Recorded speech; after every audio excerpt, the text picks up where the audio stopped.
Welcome back to the Rick Smith Show. Check out our website, thericksmithshow.com. Here in Washington, D.C., we're at the People's Action Rise Up from Protest to Power Convention, the founding convention.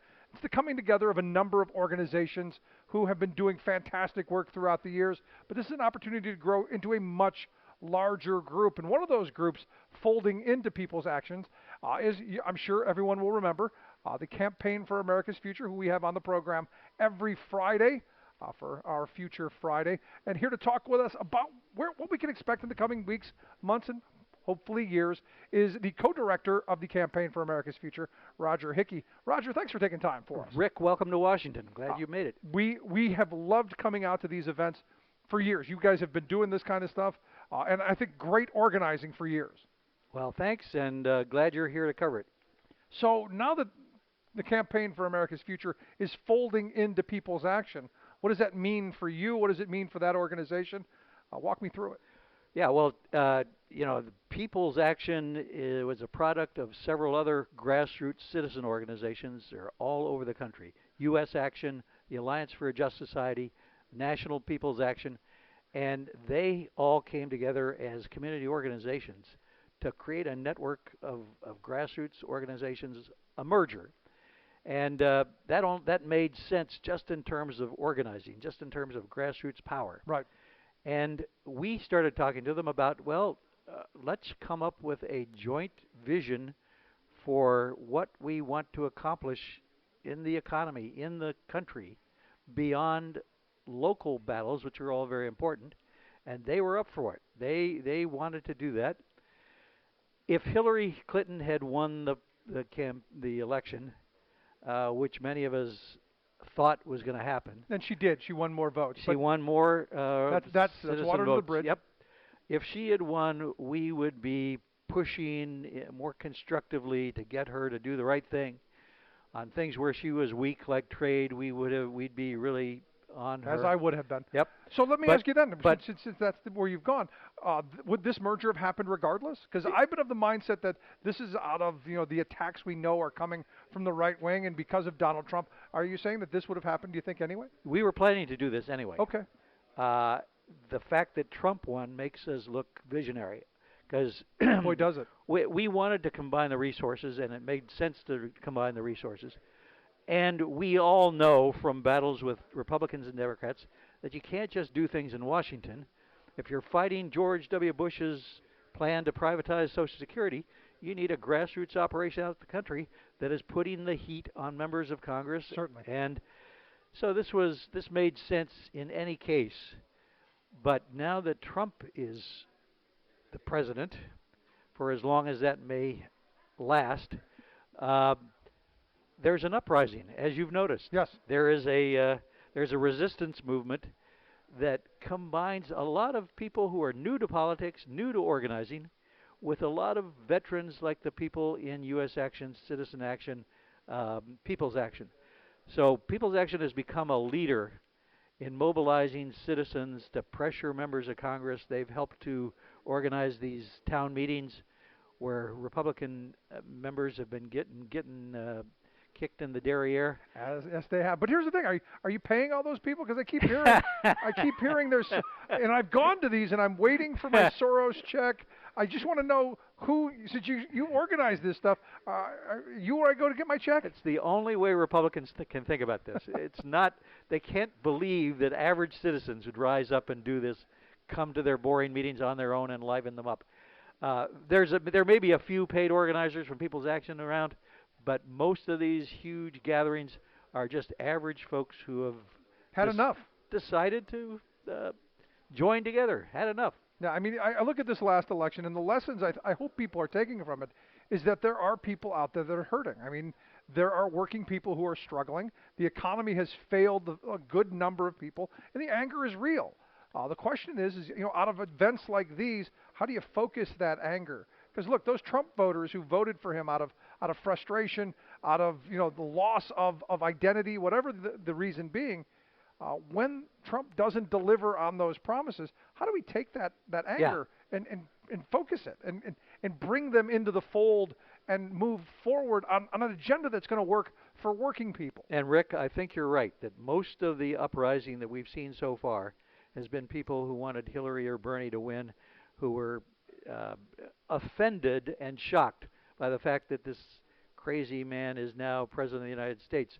So a lot of that uprising is simply people that got shocked out of their coma, and uh, and then, as you say, there's a whole lot of people who voted for Trump, who voted for Barack Obama, maybe once, maybe twice. They're not necessarily the racist stereotype that some people allege. Right. There's some of that, but there's a whole lot of other people who they listened to Trump, and Trump was stealing the progressive Democratic message. Well, I wouldn't even say that. He stole labor's message. And Tough, this is tough on trade, exactly. jobs for everybody, Absolutely. infrastructure, investments. And so it's understandable that they looked at the Democrats, who were not very exciting, and they looked at Trump, and who was going to shake things up, hand grenade into Washington. And too many of them voted for Trump. The interesting thing is whether, first of all, we can keep the resistance from alienating those people. It's Right. possible to do that. But the second thing is to be there when those folks start to realize that this tax reform plan is for millionaires, not for them. When they start to realize that this health care reform, so-called, is wiping out their health care. And I think we've seen that, Yeah. Roger. I mean, you look starting to see it. I think. Well, look. I mean, I live in the heart of Tea Party country in central Pennsylvania. And, Yeah. and I can't tell you how many people I've talked to who've said, I get my health care from the ACA. Yep. I didn't realize he was coming after me. Exactly. And again, we come back to that. Reaching out to those people and pulling them into the fold, if you will. Exactly, which means that the Democratic Party has to stand for something.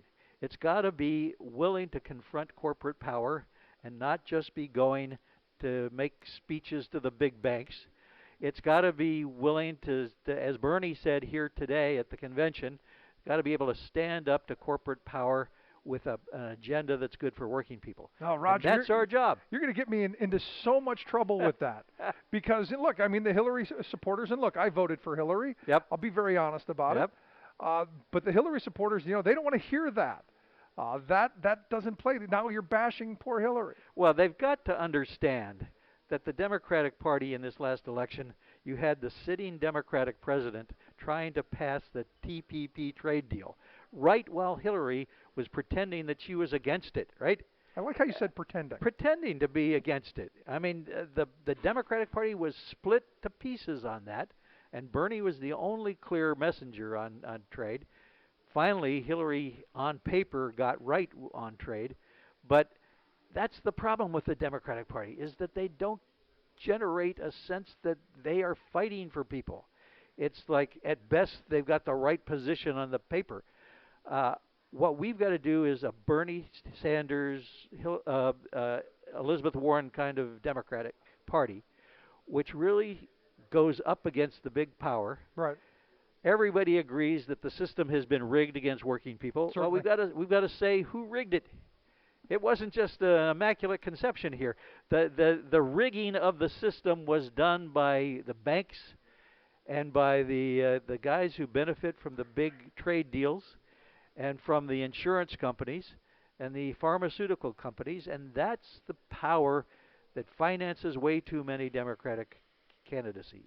So coming out of this, then, the question comes, can you take this power that you're building here and take over the Democratic Party? Because it seems right now, Roger, that that is the divide right now. The Democrats seem as almost as divided as the Republicans, based on the Hillary or Bernie tug of war. Yeah, well, I didn't support Tom Perez for head of the Democratic National Committee, but after he won, he's smart enough to realize that he needs the Bernie people inside the party. So he took Bernie on this trip across the country, speaking to overflow crowds. Tom Perez would not have generated those overflow crowds. I've seen him speak. He's not that. There are people in the Democratic Party who understand that we want that energy to be part of the Democratic Party, and we've got to find a way for the Hillary people and the Bernie people to live with each other. and economics is what could bring us together. Yeah, and again, it goes back to what Trump, I think, tapped into, and it is that kitchen table stuff. It is, as Bill Clinton said, it's the economy, stupid. When I understand that you're working on a project as well, and it's taking this, as you pointed out in your piece, resistance isn't enough. You've got to actually have a plan. And I go back to the Occupy Wall Street movement. It was claimed that they didn't have an agenda, they didn't have a clear path forward, even though I believe they did. Uh, with this resistance movement, what is that clear path that you're pushing for? I think a lot of people are looking for what to do beyond stopping Trump. And it's very, very important to stop Trump. It's very, very important Yeah, be against something. To discredit him, to mobilize people, to understand what he's doing to people. That's all very important. I don't want to put that down. Certainly. But beyond that, we've had in our history electing Bill Clinton, for example, who then went on to deregulate the banking system. We couldn't stop that because we thought that just electing a Democrat is enough. It's not. You're right. What we have to do is go to the next several Democratic candidates and say, you want that burning energy? Sign up for this plan. And we've got a 12-point plan that's very similar to Bernie's, which we're just beginning to get the people in the uprising to start to take a look at. Right. We'll modify it. We'll change it. But the first plank has got to be full employment. The second plank has got to be spending money on things like retooling the energy economy, which also produces full employment. And it's got to be based in economics. Otherwise, the people who are worried about their future and their kids' future will not see themselves in the Democratic Party. Yeah, and you're absolutely right. It comes back down. It's the jobs, and it's what Trump ran on. Yeah. And again, the reason that I think he did as well with union members as he did is he took the message that labor's been pushing. No bad trade deals, good paying jobs, even though he was against the minimum wage. But again, there's those moments of clarity. But again, it comes back to we got to have a clear vision forward, right? Yeah, that's exactly right. And I think what we're seeing is that Trump didn't mean any of it. Of course not. He's a good con man, a good salesman. He's a salesman, and he knew that this was a way to bypass all the other Republicans who were running and also steal some of the thunder from the Democrats. But he surrounded himself with corporate Wall Street types. You can see Russian types. Yeah, and you can see it in his health care plan, which screws everybody. He has a plan? Yes. Did I miss that? He does, actually. It's to get rid of Obamacare and that's not a plan. take away all the subsidies. Yeah. They wrote it into legislation. It's True. amazing that they actually put it into print. And once people started looking at it, they realized, hell, this is even Republicans didn't want to run for re-election on this plan.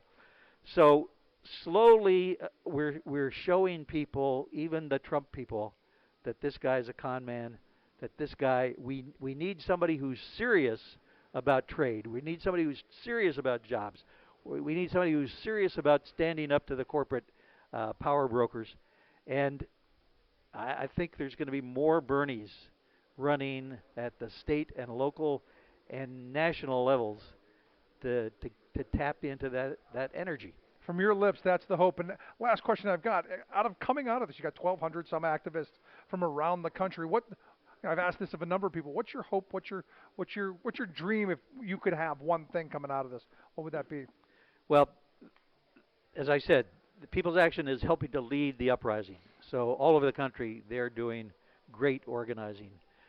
My dream is that we will unify around an agenda for making the country work once again for working people, and we take it to the politicians, including the Democratic Party. There you go. Roger Hickey, I appreciate you taking time for us. Thank you, Rick. Always great talking with you. Let's take a quick break. Right back here from Washington, D.C. This is The Rick Smith Show.